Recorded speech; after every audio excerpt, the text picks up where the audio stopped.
Assalamualaikum warahmatullahi taala wabarakatuh. Monggo sadang-sadang kita niat di dalam hati kita sebelum kita ngaji ini, kita niat ngaji ini karena Allah Subhanahu wa taala. Kita niat ngaji untuk menggembirakan hadi Nabi Muhammadin sallallahu alaihi wa alihi wasallam. Kita niat ngaji dan pahala ngaji kita ini kita kirimkan kepada arwah orang tua kita, guru-guru kita, keluarga kita, famili kita yang telah meninggal dunia. Harapan kita mudah-mudahan kuburan mereka senantiasa dirahmati dan diberkahi oleh Allah Subhanahu wa taala. Kuburan mereka dijebarkan oleh Allah Subhanahu wa taala, diampuni oleh Allah Subhanahu wa taala. Kita niat ngaji ini mudah-mudahan hajat kita, urusan kita, pekerjaan kita semuanya dikabulkan dan dilancarkan oleh Allah Subhanahu wa taala. Kita niat ngaji mudah-mudahan keluarga kita, anak keturunan kita dijadikan anak keturunan yang soleh solehah, keluarga yang sakinah, mawaddah warahmah. Kita niat ngaji mudah-mudahan dengan ngaji, barokah majelis taklim, rezeki kita semuanya dilancarkan, dibanyakkan dan diberkahi oleh Allah Subhanahu wa taala sehingga bisa digunakan untuk beribadah kepada Allah Subhanahu wa taala. Haji dan umrah gratis, ziarah Makkah Mukarramah, ziarah Nabiuna Muhammadin sallallahu alaihi wa alihi wasallam sehingga kita termasuk hamba-hamba yang selamat di dunia, selamat di akhirat, bahagia di dunia, bahagia di akhirat. Amin amin ya rabbal alamin. Ala hadi niyat wa kulli niyatin salihah wa ala ma nawa salafuna salihun nubdi lahul fatihah. A'udzu billahi minasyaitonir rajim. Bismillahirrahmanirrahim. Alhamdulillahi rabbil alamin arrahmanir rahim maliki yaumiddin. Iyyaka na'budu wa iyyaka nasta'in ihdinas siratal mustaqim siratal ladzina an'amta 'alaihim ghairil maghdubi 'alaihim waladdallin. Amin. Alhamdulillah wassalatu wassalamu ala Rasulillah Sayyidina Muhammad ibn Abdillah wa ala alihi wa sahbihi wa mawala wa la hawla wa la quwwata illa billah. Subhanaka la ilma lana illa ma 'allamtana innaka antal alimul hakim. Rabbi shrah li sadri wa yassir li amri wahlul 'uqdatam min lisani yafqahu qawli wahdi qalbi wasaddid lisani bihaqqin nabi sallallahu alaihi wa alihi wa sahbihi wasallam. Amma ba'du, ma'asyiral muslimin wal muslimat, jamaah Masjid Raya Al-Mustaqim laki-laki maupun perempuan yang mudah-mudahan kula kali panjenengan sedaya tansah dirahmati dan diberkahi oleh Allah Subhanahu wa taala. Mudah-mudahan kita termasuk hamba-hamba yang istiqamah beribadah kepada Allah Subhanahu wa taala. Amin amin ya rabbal alamin. Ketahuilah ma'asyiral muslimin wal muslimat rahimakumullah, sesungguhnya setiap manusia, semua manusia ketika mereka meninggalkan alam dunia pasti mereka akan menyinggahi beberapa tempat. Mereka akan menyinggahi beberapa persinggahan sebelum mereka menuju ke surga ataupun neraka.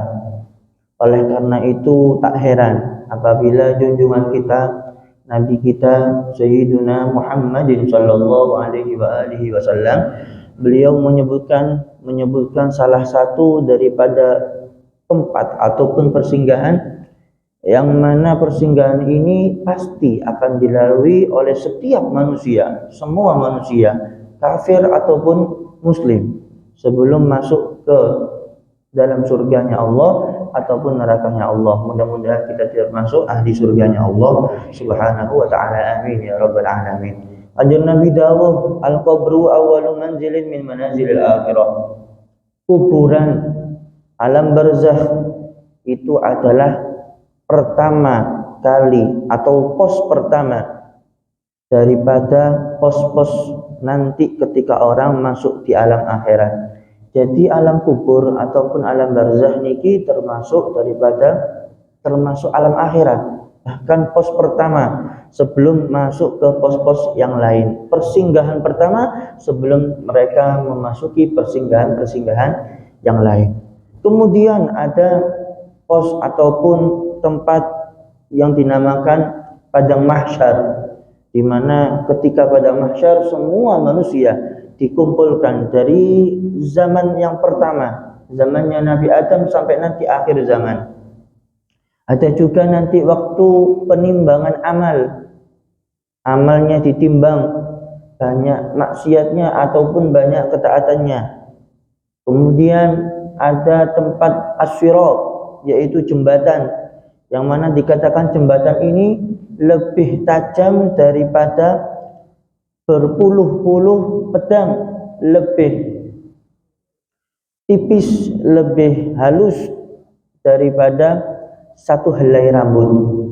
Nah, setelah kita tahu beberapa pos-pos ataupun persinggahan yang akan dilalui oleh setiap manusia nanti di alam akhirat, maka izinkan saya untuk menjelaskan keadaan seorang manusia ketika mereka nyampe di padang mahsyar, suatu tempat yang mana nanti seorang manusia, bahkan semua manusia dari zaman awal sampai zaman akhir dikumpulkan oleh Allah Subhanahu wa taala. Dikatakan mereka dikumpulkan oleh Allah dalam keadaan hufatan uratan ghurla. Mereka orang-orang manusia semuanya nanti dikumpulkan oleh Allah Subhanahu wa taala di padang mahsyar dalam keadaan hufah, tidak memakai sandal, tidak memakai sepatu, tidak memakai alas kaki. Uratan, tidak memakai pakaian, tidak memakai baju, tidak memakai celana, bahkan tak pakai sarung. Ufatan uratan, ghurlah, kembali dalam keadaan seperti orang yang belum disunat. Ufatan uratan ghurlah, tidak memakai alas kaki, tidak memakai pakaian, dan juga dalam keadaan belum disunat. Persis seperti seorang bayi ketika dia dilahirkan di alam dunia. Maka kita juga nanti di alam akhirat dikembalikan oleh Allah Subhanahu wa taala dalam keadaan yang serupa.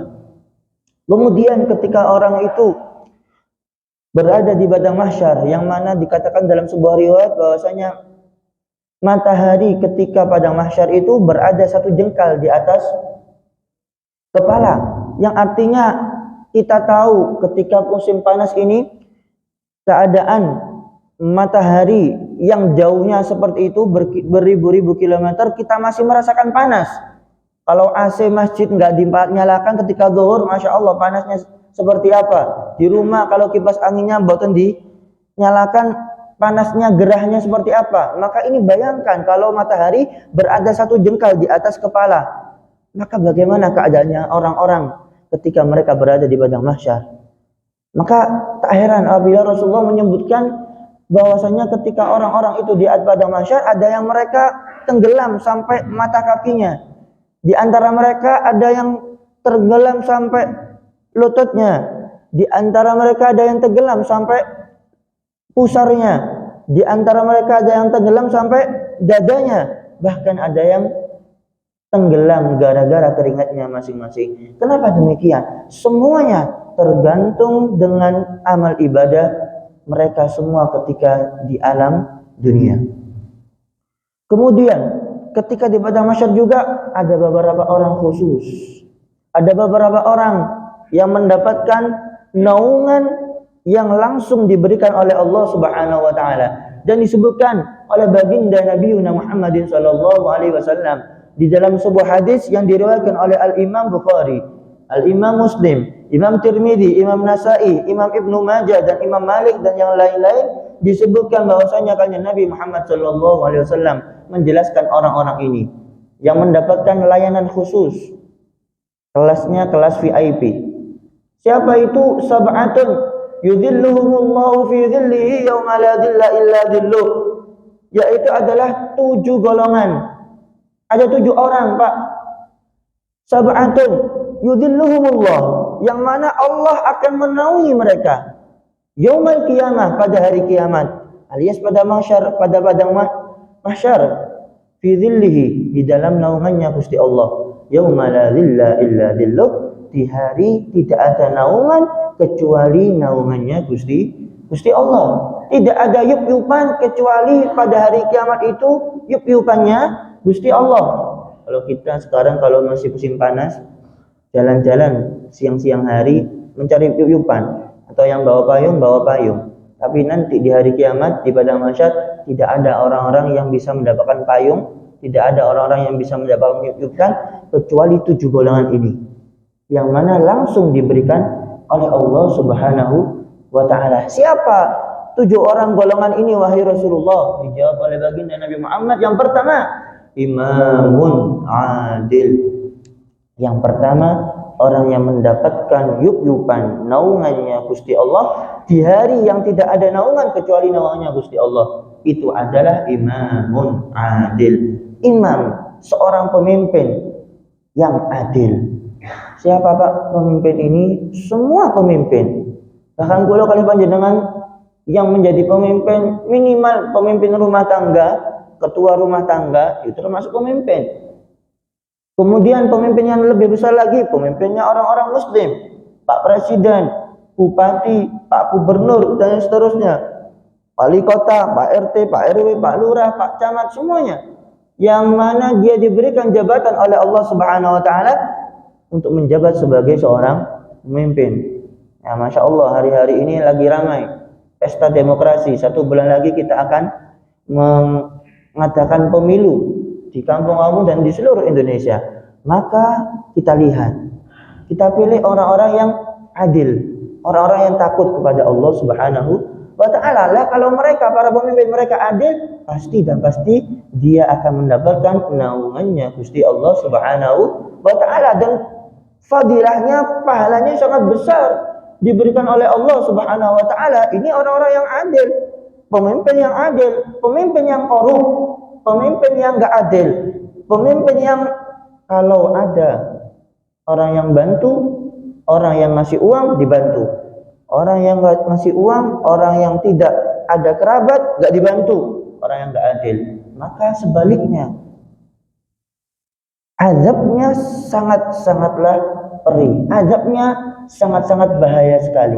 Oleh karena itu tak heran bahwasanya apabila Nabi Muhammad SAW bersabda di dalam riwayat Imam Tirmidzi dan Imam Ahmad, inna ahabban nasi ila Allah yaumal qiyamah wa adnahu minhu majlisan. Sesungguhnya orang yang paling dicintai oleh Allah, orang yang paling dekat dengan Gusti Allah nanti di alam akhirat, di hari kiamat, siapa itu? Imamun adil, pemimpin yang adil. Ya, kullukum ra'in wa kullukum mas'ulun an ra'iyati. Setiap daripada panjenengan semua ini adalah pemimpin, memiliki tanggung jawab. Wa kullukum mas'ulun an ra'iyati. Dan setiap kali daripada pemimpin itu akan dimintai pertanggungjawaban oleh Allah Subhanahu wa ta'ala. Tapi sebaliknya, ma'asyal muslimin wal muslimat rahimakumullah, wa abghadun nas ila Allah ta'ala wa ab'adahu minhu majlisan imamun jair. Orang yang paling dibenci oleh Allah Subhanahu wa taala, orang yang paling tidak disukai oleh Allah Subhanahu wa taala, itu adalah, dan orang yang jauh dari Allah adalah seorang pemimpin, seorang pejabat yang memiliki kekuasaan tapi dia zalim kepada rakyatnya, zalim kepada masyarakatnya, tidak menunaikan hak-haknya, malah digunakan untuk kepentingan pribadi. Maka tak heran apabila seorang ulama, Buya Yahya yang terkenal, beliau mengatakan ketika panjenengan memilih atau seorang pemimpin, ketika mereka mau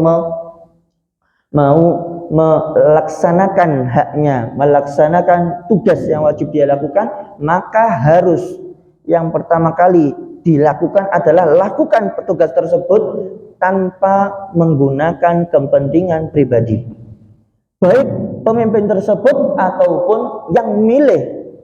Kalau kali panjenengan sedaya nanti di tanggal 14 Februari insyaallah pemilu, maka pilihlah tanpa ada kepentingan pribadi, pilihlah untuk kepentingan umum, kepentingan umat-umat Islam, yang mana nanti taruhan umat Islam, kebaikan umat Islam, bahkan kebaikan bangsa Indonesia dipegang oleh para pemimpin-pemimpin yang baik. Kalau pemimpinnya baik, insya Allah rakyatnya juga baik. Kalau pemimpinnya jelek, maka masyarakatnya juga jelek. Maka tugas kita ketika kita mau memilih ataupun pemimpin nanti yang sudah terpilih, jauhkan dari kepentingan pribadi.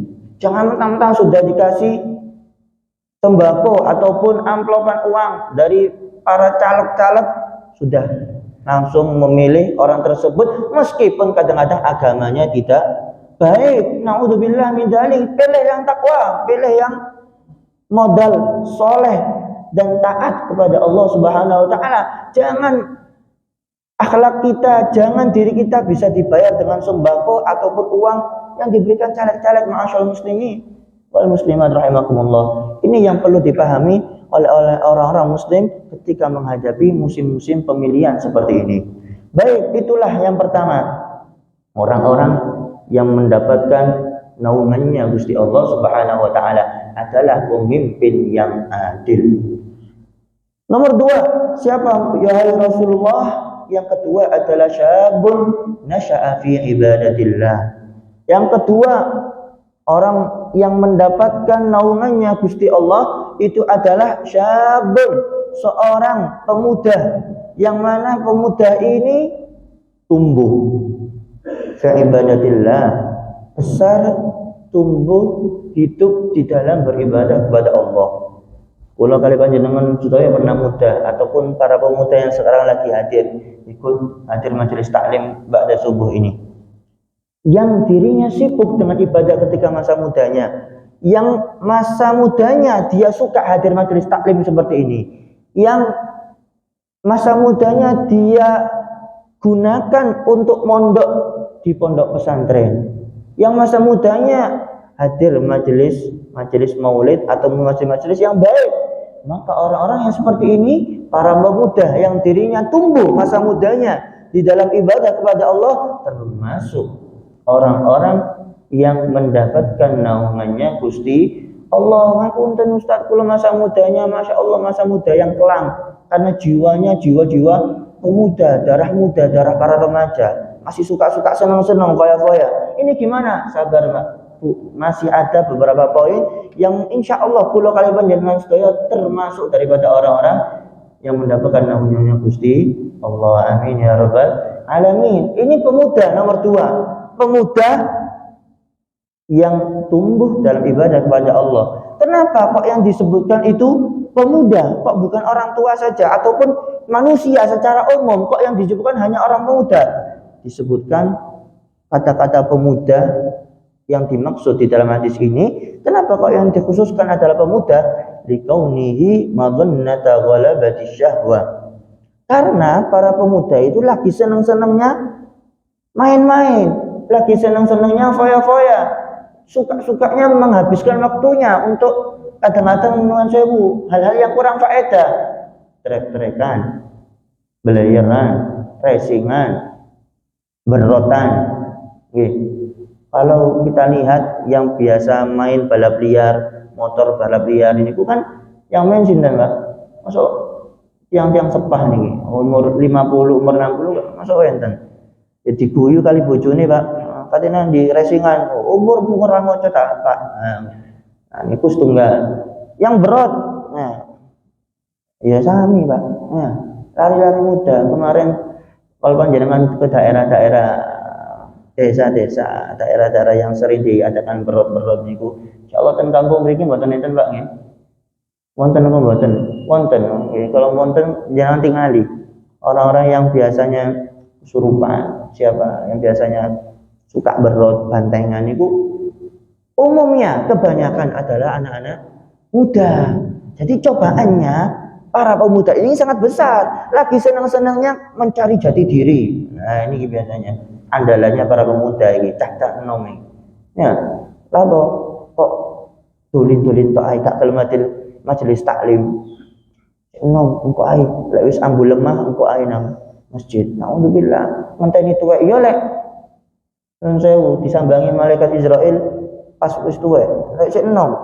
Ya, pas racingan, pas balapan motor diampiri ambek malaikat Israel. Nauzubillah min dzalik. Ya. Banyak sekali, ya, kecil, besar, tua, muda, semuanya bakal diampiri oleh malaikat Israel. Maka tapi cobaan yang paling besar adalah para pemuda.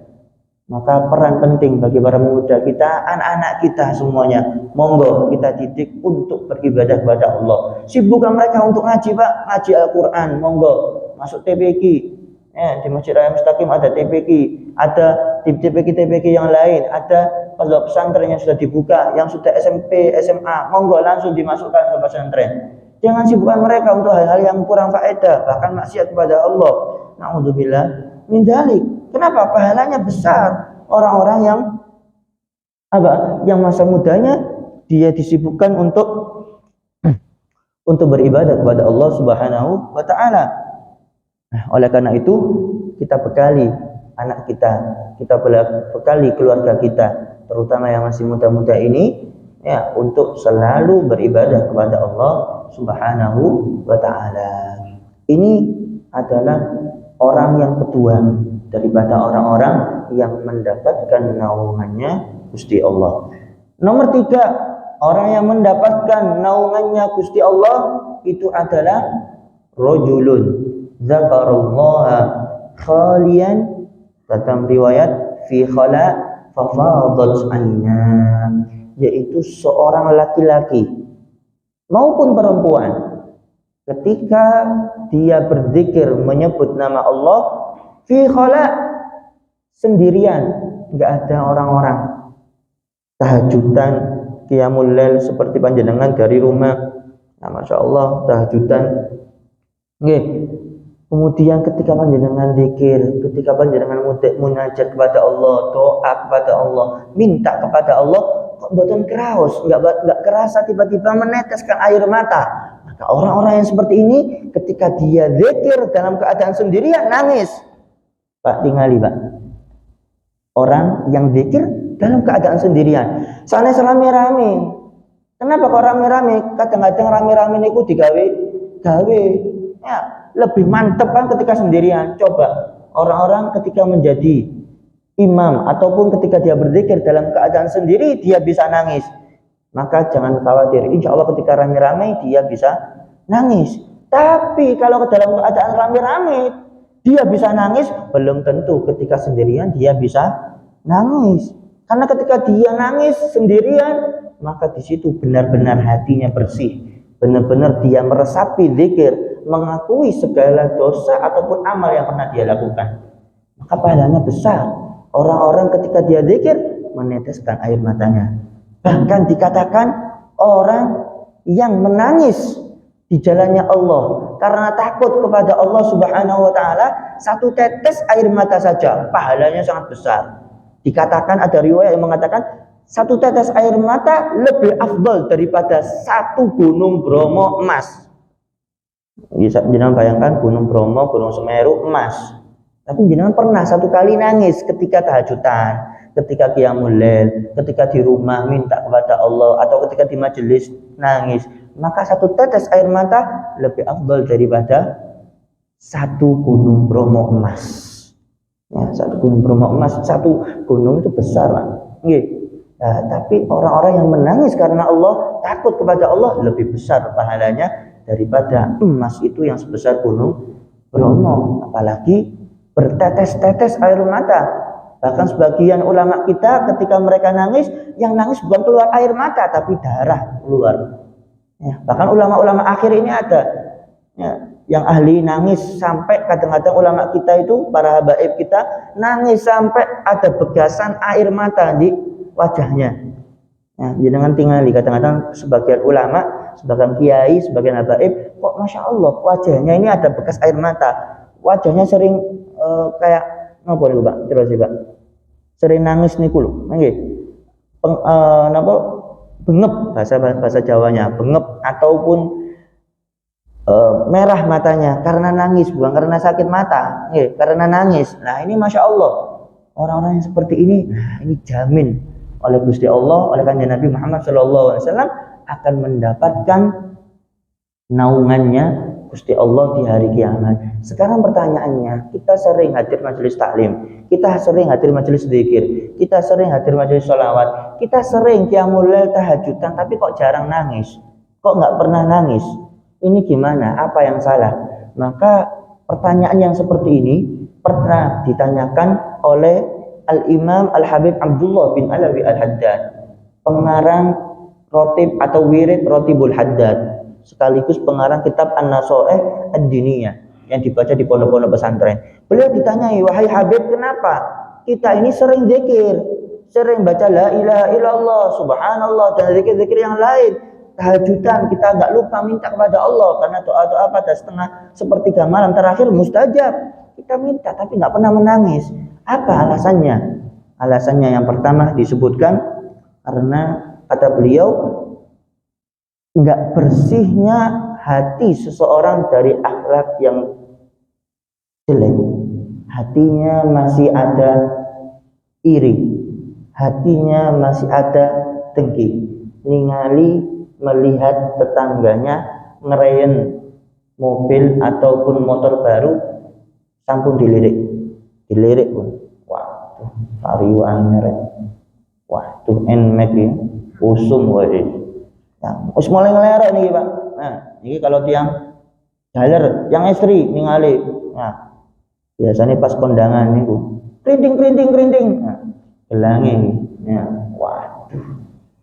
Gelange rek digawe kabeh. Cincine pas salaman kraos, waduh, 1 2 3 gangsal sedoso didamel kabeh. Nah, niki kraos, Pak. Nah, niki mulai kadang-kadang kalau orang yang punya hatinya rasa dengki, iri, mulai batin. Nah, kalau sudah batin, mulai memiliki apa, Pak? Pikiran-pikiran yang negatif. Nah, ini sudah memiliki iri, ya, memiliki sifat iri. Orang yang seperti ini, yang punya iri kepada tetangganya, saudaranya, orang lain, maka jangan harap dia bisa nangis ketika zikir. Jangan harap dia bisa nangis ketika zikir kepada Allah Subhanahu wa taala. Ada sombong. Ya, sombong. Ya, apa sombong? Ningali ada apa? Ada orang gila, ada orang pacakane biasa. Orang gendeng. Ya. Sudah batin seperti itu. Mengklaim atau menganggap orang ini lebih rendah daripada dia, sudah dia memiliki sifat sombong, penyakit hati, Pak. Ya, penyakit hati. Makanya kan Nabi Muhammad SAW bersabda, la yadkhulul jannah, enggak bakalan masuk surga man kana fi qalbihi mithqalu dzarratin min kibrin. Enggak bakalan masuk surga yang di hatinya ada sifat sombong sekecil pun. Mudah-mudahan kita dijaga oleh Allah Subhanahu wa taala.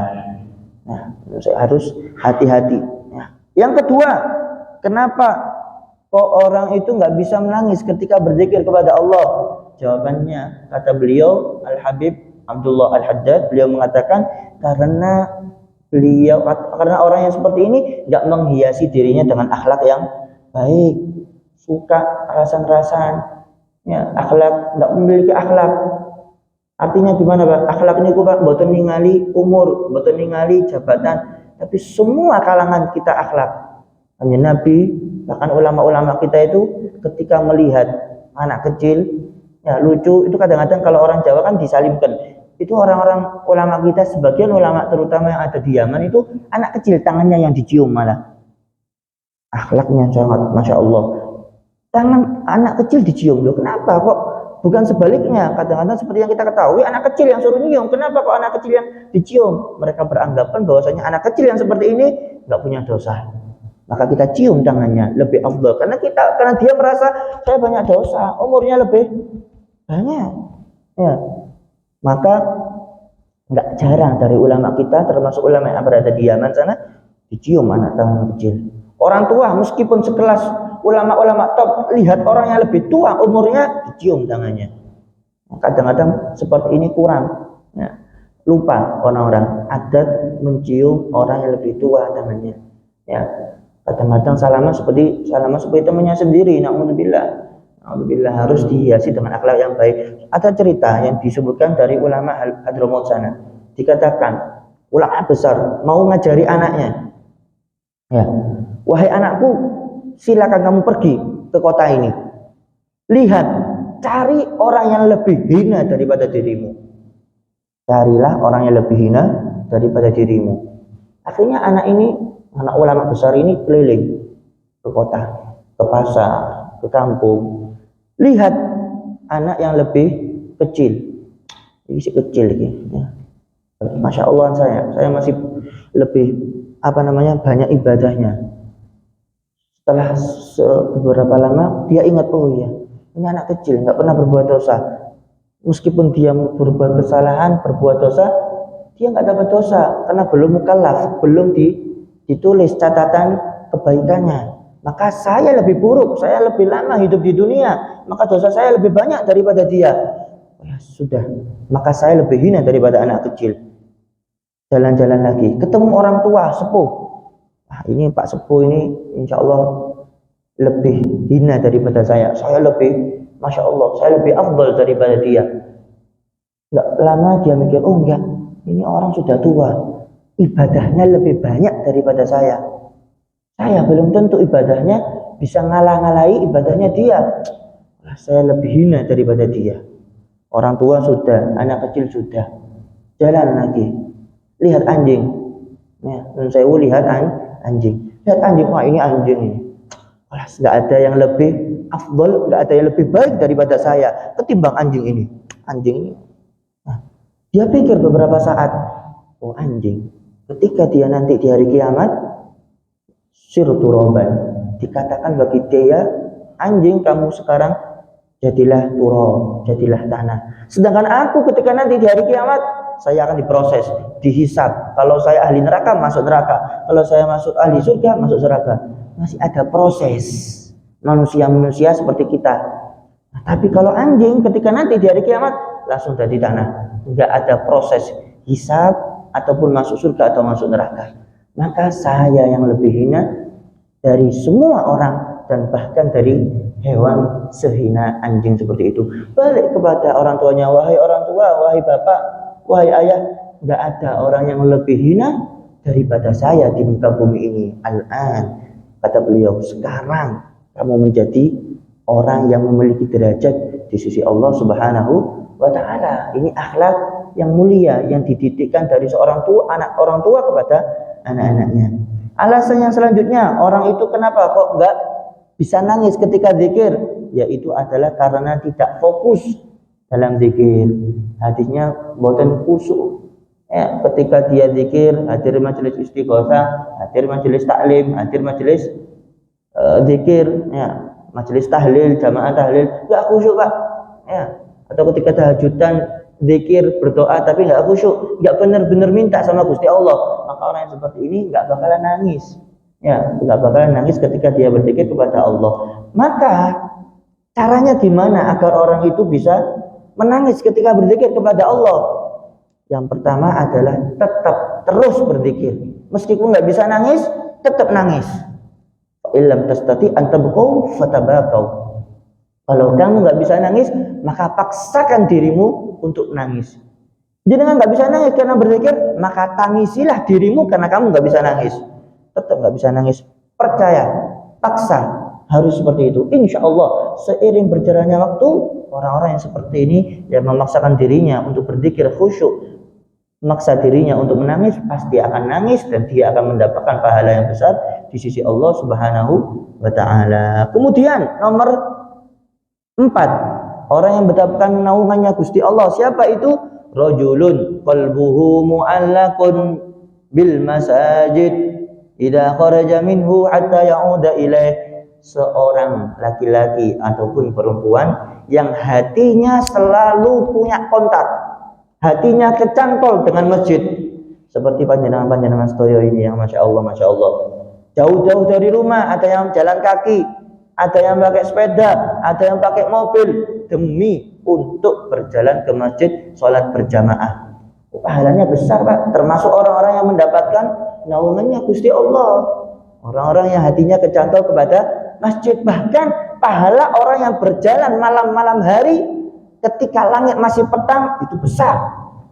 Disebutkan dalam hadis, basyiril masyaina bin nurit tami fi dzulami yaumal qiyamah.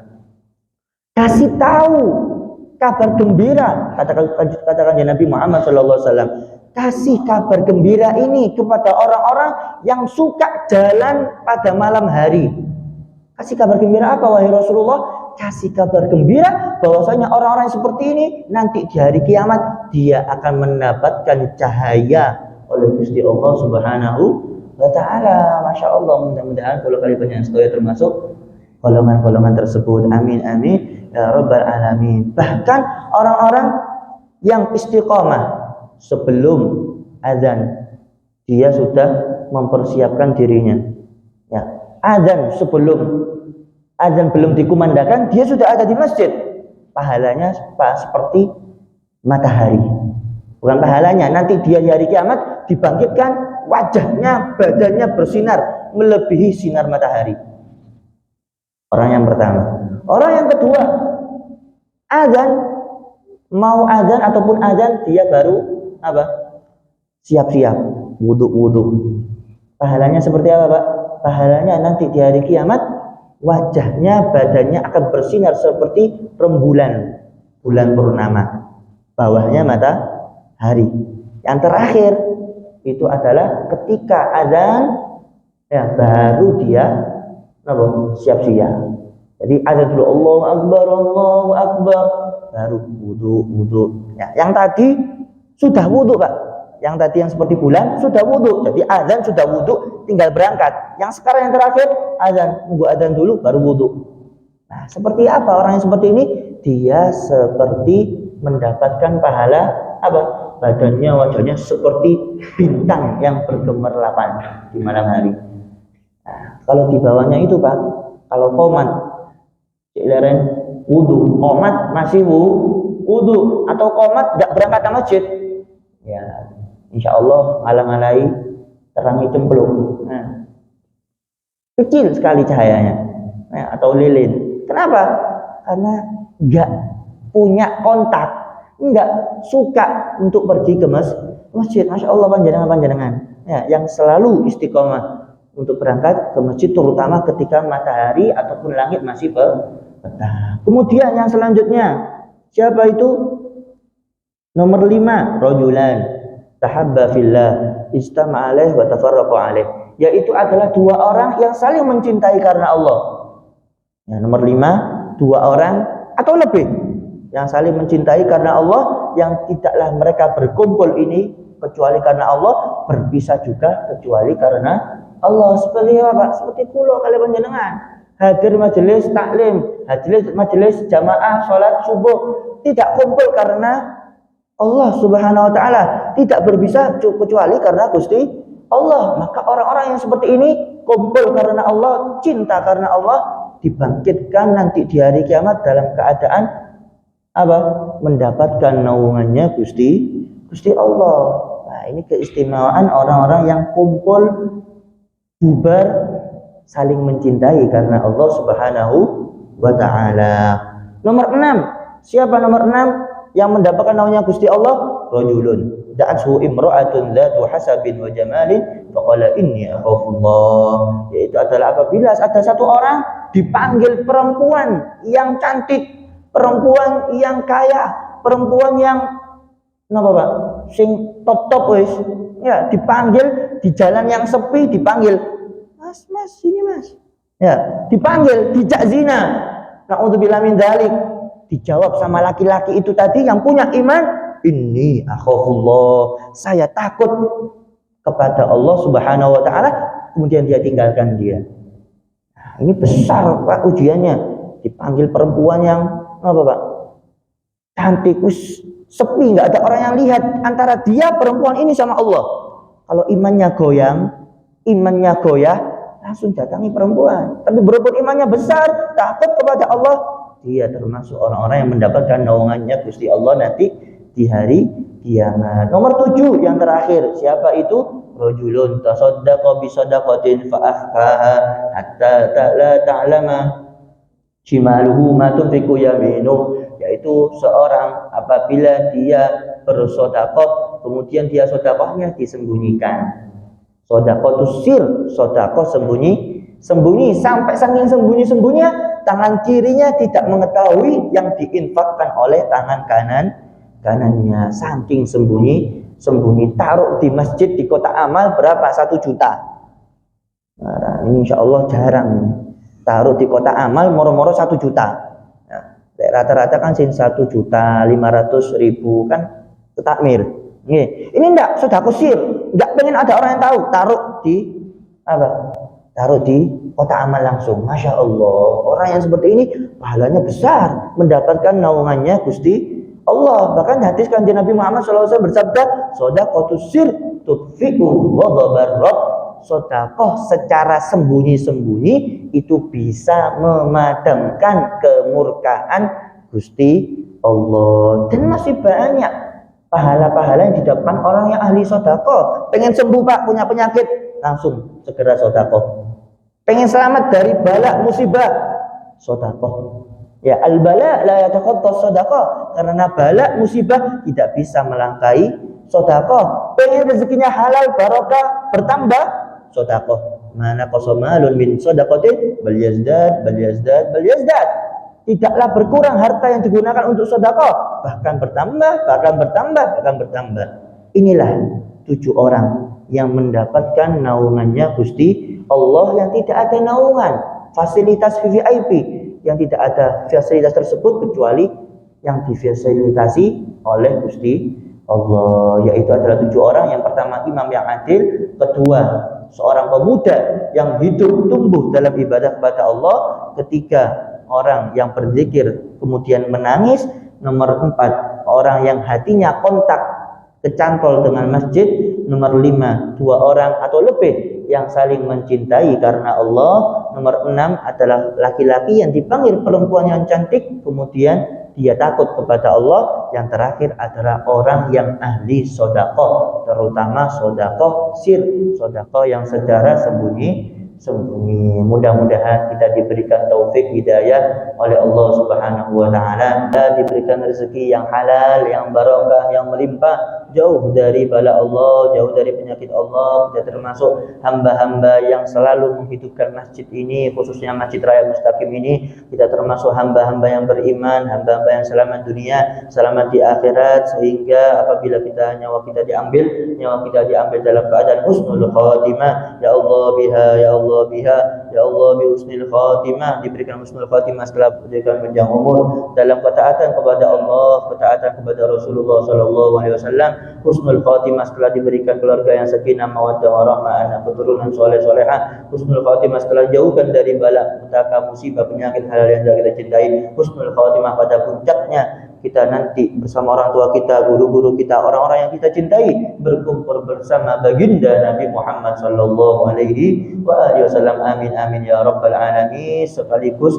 kirim doa buat Haji Muhammad Nawawi almarhum wa mutmain almarhum Muhammad Anwar dan almarhum keluarga jamaah Masjid Raya Al Mustaqim, serta kirim doa buat putri kami dan ibu kami yang bernama Sesita Marsha Pramita Putri Krispiani agar segera mendapatkan hidayah dan segera memeluk agama Islam sehingga termasuk hamba-hamba yang selamat di dunia dan akhirat. Amin amin ya rabbal alamin. Ala hadi niyas wa kulli niyamin niyan sholihah wa ala man wa salafun sholihun muhdi lahul Fatihah.